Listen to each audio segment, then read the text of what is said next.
ustedes saben, es La democracia para un México social, y le hemos pedido su ponencia inicial a José Woldenberg, para que después tengamos los comentarios de don Guillén y de Germán Pérez Fernández del Castillo.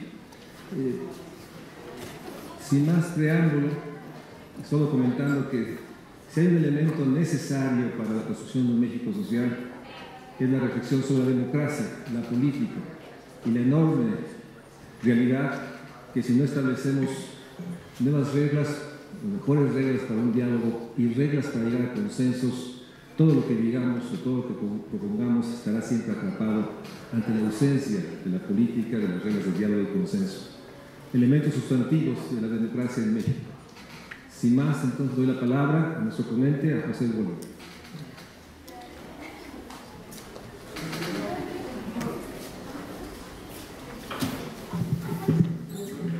Muy buenos días. Quiero agradecer a la Facultad de Economía y muy especialmente a Rolando Cordera la invitación para estar el día de hoy con todos ustedes. Voy a dar lectura a unas notas. Creo que tengo que repetirlo. México fue capaz de construir una germinal democracia.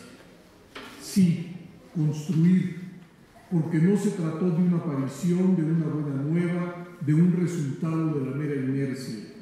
Movilizaciones, debates, elaboraciones, reclamos, conflictos fueron el motor de 6 operaciones reformadoras en el lapso de 20 años, de 1977 a 1996, que abrieron las puertas para que corrientes político-ideológicas que no se encontraban representadas en el mundo institucional pudieran arribar a él, que desconstruyeron normas e instituciones y diseñaron nuevas de reemplazo para ofrecer garantías de un manejo imparcial de los comicios y que lograron edificar un piso más o menos equilibrado para que se reprodujeran las contiendas comiciales.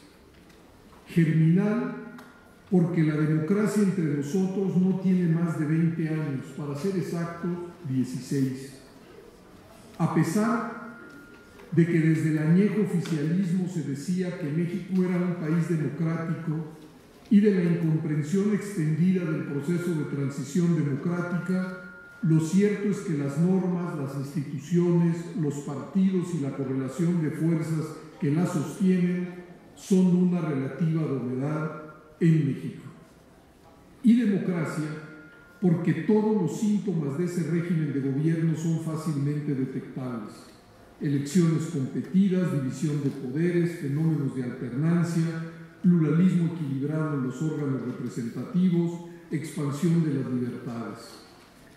No se trata del arribo a la tierra prometida, sino apenas a un sistema de gobierno que permite la convivencia y la competencia institucional y pacífica de la diversidad política que cruza y modela el país y del marco en el que los relevos de gobierno pueden hacerse sin el devastador y costoso expediente de la violencia, como lo quería Popper.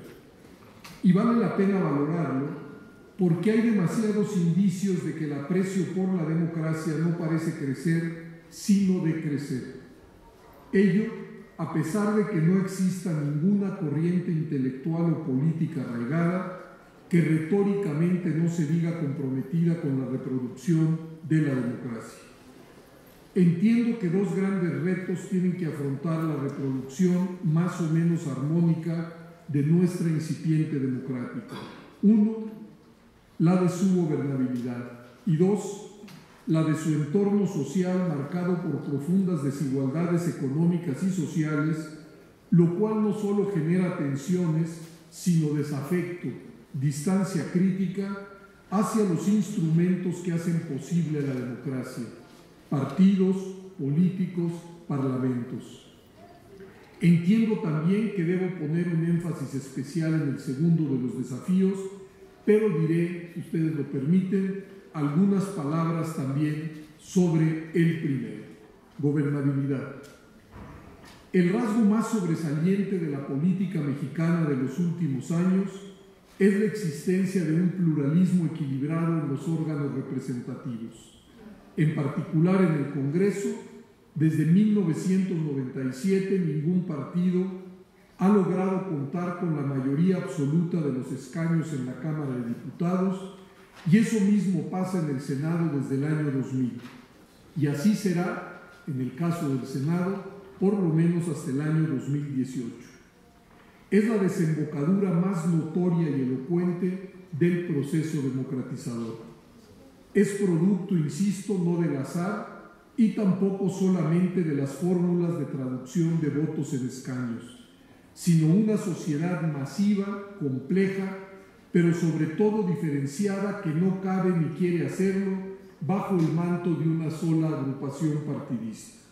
Por el contrario, una sociedad marcadamente desigual en la que palpitan diversos intereses, sensibilidades, ideologías y prejuicios, encuentra, así sea de manera inexacta, en una pluralidad de partidos los referentes necesarios para identificarse o identificarse a medias.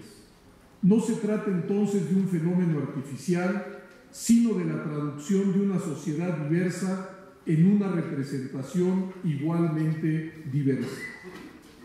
Esa nueva realidad nos ha enseñado que en ese sentido la democracia puede tener la necesidad de afrontar los problemas de gobernabilidad que naturalmente surgen de la expresión y la representación de la pluralidad política. Y entendemos por el momento por gobernabilidad la capacidad que se tiene o no un gobierno para hacer prosperar sus iniciativas en el circuito de representación. Es decir, estoy asumiendo el sentido más estrecho de la palabra. La inexistencia de mayorías absolutas en ambas cámaras hace tortuoso su funcionamiento y difíciles los acuerdos, y por ello surge la preocupación por cómo construir esa mayoría permanente que acompañe la gestión presidencial. Pero si la preocupación es legítima, algunas de las recetas que han circulado creo que no lo son. La fórmula para integrar a la Cámara de Diputados incluso premia a la primera fuerza política hasta con un 8% más de asientos en relación a sus votos. Pero como desde hace 6 legislaturas ningún partido ha logrado más del 42.2% de los sufragios, pues ninguno ha conseguido la tan deseada mayoría absoluta de la representación. Esa situación contrasta vivamente y para bien con las largas décadas de hegemonía de un solo partido, el PRI. Recordemos que desde 1929, primero el PNR, luego el PRM y después el PRI, no solo contaron con mayorías absolutas en las dos cámaras, sino incluso con mayorías calificadas y en el caso del Senado con el 100% de los escaños. No fue sino hasta 1988 que el PRI perdió la mayoría calificada en la Cámara de Diputados e ingresaron al Senado los primeros 4 legisladores de oposición. Pero ciertamente el pluralismo equilibrado instalado en el Congreso hace más difícil la toma de decisiones. El largo periodo de predominio de un solo partido acostumbró a muchos a ver al circuito legislativo como un mero trámite en donde la voluntad presidencial era procesada con celeridad y sumisión. El presidente y su partido tenían los votos suficientes en el Congreso para hacer que sus iniciativas se aprobaran en forma expedita. Y ello cambió de manera radical a partir de 1997-2000. Desde entonces un solo partido no puede hacer su voluntad en el Congreso. Desde entonces fue necesario hablar, escuchar, negociar, acordar, si se quería sacar adelante cualquier iniciativa. Desde entonces resulta más tortuoso, lento, difícil aprobar una reforma constitucional o legal, nombrar una comisión, establecer incluso el orden del día. Y entonces, dada esta circunstancia, surgió la añoranza. Una fuerte ola de opinión conservadora se desató. El equilibrio de fuerzas complica demasiado la gobernabilidad, dicen. Así no se puede, el Congreso es lento, incapaz, se encuentra atorado. Requerimos de una mayoría que haga eficiente la gestión de las cámaras, que el que gane, gane y pueda realizar un proyecto sin estorbosos obstáculos. Todas estas son frases que se escucharon en estos años. Y esa corriente desencantada, presurosa y nostálgica empezó a idear y a proponer fórmulas para transformar a una mayoría relativa de votos en una mayoría absoluta de escaños. Total, en aras de la eficiencia y la velocidad, la ley podía retocar la voluntad de los ciudadanos expresada en las urnas y concederle a quien más votos obtuviera, digamos como ejemplo el 38%, la mayoría absoluta de los asientos, por lo menos el 50% más uno.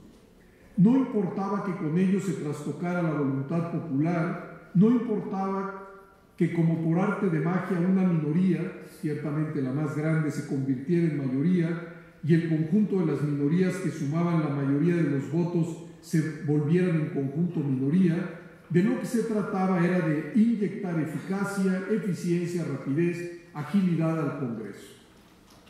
No se trataba de una reacción marginal. Concurrieron académicos destacados, periodistas serios, e incluso el actual presidente de la República se hizo eco de esa aspiración restauradora. Y no faltaron las fórmulas ingeniosas: reintroducir una cláusula de gobernabilidad, permitir que el porcentaje de votos totales se pudiera aplicar a la pista plurinominal sin tomar en cuenta el número de escaños alcanzados en la uninominal, suprimir o reducir el número de diputados plurinominales, en fin, fórmulas para construir una mayoría artificial hay muchas y variadas. Pues bien, creo que la firma del Pacto por México, entre muchas otras cosas, nos dice que la ruta puede y debe ser otra, la forja de una mayoría fruto de los artes de la política, ni exorcismos ni magia, sino política. Porque si ninguna fuerza tiene la mayoría, lo conveniente y lo pertinente es formarla a través de la negociación y el acuerdo. Y eso, hasta donde alcanzo a ver, representa el pacto, un pacto que además es inclusivo por lo pronto de las tres principales partidos del país. No es poca cosa. Porque en efecto, las artes de la política pueden trascender incluso malos diseños institucionales. Pero el pacto, lo sabemos, no será eterno, ni creo que sus promotores lo piensen de esa manera. Ha llegado, creo, el momento de preguntarse y discutir con seriedad si la fórmula de gobierno que consagra nuestra Constitución, un régimen presidencial, es la mejor y la más armónica, dada la existencia de un pluralismo equilibrado que, por fortuna, ningún exorcista podrá conjurar. La fórmula presidencial supone que el Congreso y el titular del Ejecutivo emergen de procesos electorales independientes, aunque se celebren el mismo día, de tal suerte que resulta natural un gobierno de minoría, es decir, un presidente que no cuente con el respaldo suficiente del Congreso. El supuesto de un régimen parlamentario es que el gobierno surge del Parlamento y cuando un solo partido tiene los asientos necesarios para aprobar dicho gobierno, debe y puede hacerlo, construyendo un gobierno monocolor. Pero cuando ninguna fuerza política tiene dichos asientos, lo natural, lo conveniente y lo políticamente sensato es la edificación de un gobierno de coalición que esté respaldado por una mayoría de legisladores. Esas coaliciones suelen acordar un programa de gobierno, una agenda legislativa y un gabinete. Vale la pena, creo, pensarlo. Déficit del orden democrático. Si la democracia tiene dos caras, hemos avanzado mucho en uno y casi nada en la otra. Trato de explicarlo. Como Jano, la vieja divinidad romana, la democracia mira en dos direcciones opuestas.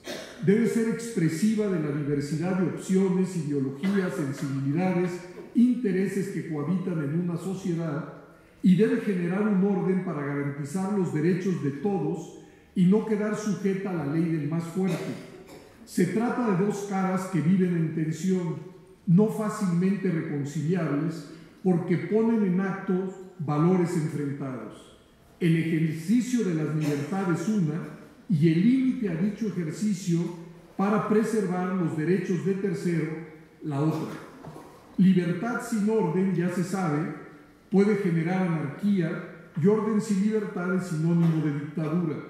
Por ello, la democracia, dicen los libros de texto, supone un orden donde puedan expresarse libremente las distintas nociones, ideas y proyectos, en el entendido que todas ellas son parte de un todo mayor que los protege y exige respeto para los otros. Recordé aquella idea de Arthur Koestler de que cada individuo, familia, tribu, sociedad, estado, porta al mismo tiempo una tendencia integradora y una tendencia autoafirmadora. Cada uno de esos eslabones, él los llamaba olones, porque eran al mismo tiempo un todo y una parte de un sistema mayor, necesita y quiere preservar su individualidad y al mismo tiempo requiere ser y es parte de un todo mayor. La tendencia autoafirmadora constituye la expresión dinámica de su carácter de todo, mientras que la tendencia integradora lo es de su condición de parte. Se trata de que cada parte debe afirmar su personalidad, pero al mismo tiempo la parte ha de someterse a las exigencias del todo. Suponía él que esos dos resortes tienen que mantener un cierto equilibrio, bueno para el conjunto y bueno para la fracción, y si ello no sucedía, decía él, se multiplicaban las patologías. Pues bien, en nuestra germinal democracia no son pocos los que quieren afirmar su personalidad asumiéndose como un todo, sin tomar en cuenta que al mismo tiempo son solo una parte de un todo mayor que reclama una cierta y necesaria integración de esa parte. Me temo, sin embargo, que se requiere algo más que llamados a la buena conducta para construir ese equilibrio virtuoso entre las tendencias de autoafirmación y de integración, entre los intereses y exigencias propias y los del conjunto. Jano no solo veía en direcciones distintas, sino también hacia el pasado y el futuro al mismo tiempo. Y luego de la brutal represión de la marcha estudiantil del 10 de junio de 71, pasaron 2 o 3 años antes de que en el Distrito Federal se pudiera realizar una nueva manifestación independiente. El Zócalo y las calles de la ciudad estaban reservadas única y exclusivamente a concentraciones del oficialismo. El espacio público solo podía ser usufructuado por aquellos que quisieran agradecer algo al presidente, refrendar su lealtad a las instituciones, apoyar el esfuerzo del gobierno.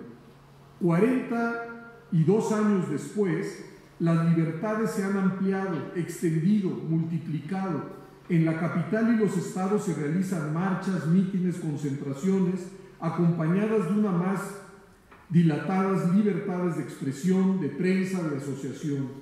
Hemos, como sociedad, creado y robustecido la cara expresiva de la democracia. Basta abrir cualquier periódico al azar para enterarse de reclamos distintos, movilizaciones de todo tipo, acusaciones, ocurrencias y proclamas, amenazas y propuestas. Cada individuo, grupo, asociación se reafirma, se expresa, demanda, exige, en buena hora. La otra cara del asunto es que la democracia presuntamente también es un orden, un marco que protege el ejercicio de las libertades, entendiendo que las mismas tienen un límite cuando se topan con los derechos de los otros. Supone que las partes que conviven y compiten bajo un manto tienen el derecho de afirmarse, pero a condición